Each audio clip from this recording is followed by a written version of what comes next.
Every summer, the island of Sodor is very busy. Holidaymakers love to sightsee, and when the weather is fine, there is no better place to visit. Some people like to go to the mountains. Others like the valleys. Children love the seaside. One morning, Thomas was puffing along the line that runs by the coast. His two coaches, Annie and Clarabelle, were packed with children going to the beach. Everyone was happy. Percy was taking some freight cars to the harbor. "Hello, Thomas. You look cheerful.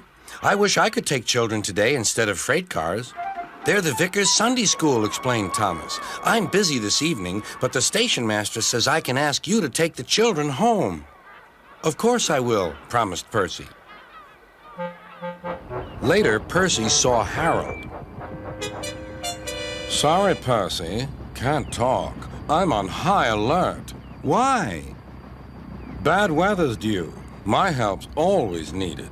"Mind how you go, Percy." "Huh," huffed Percy. "As long as I've got rails to run on, I can go anywhere in any weather anyhow. Goodbye."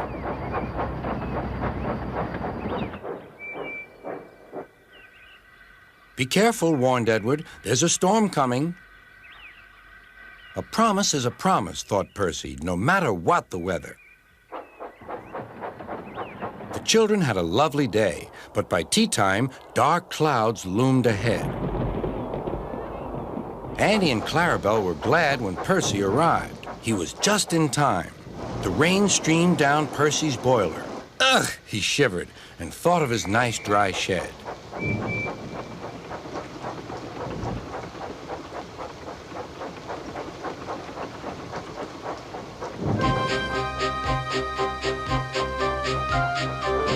Percy struggled on past coastal villages and into the countryside.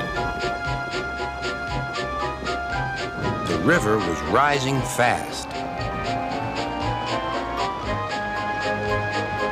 "I wish I could see! I wish I could see!" complained Percy as he battled against the rain. More trouble lay ahead.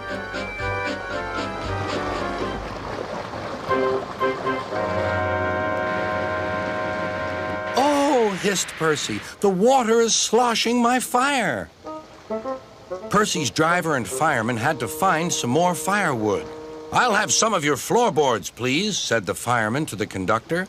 "I only swept the floor this morning," grumbled the conductor, but he still helped. Soon Percy's fire was burning well. He felt warm and comfortable again. Then he saw Harold. "Oh dear," thought Percy, "Harold's come to laugh at me." Something thudded onto Percy's boiler. "Ow!" exclaimed Percy. "He needn't throw things." "It's a parachute," laughed his driver. "Harold's dropping hot drinks for us." "Thank you, Harold," whistled Percy. "Good to be of service," replied Harold and buzzed away. The water lapped Percy's wheels. Percy was losing steam again, but he plunged bravely on. "I promised," he panted. "I promised." He made one more big effort, and at last, exhausted but triumphant, he brought the train home.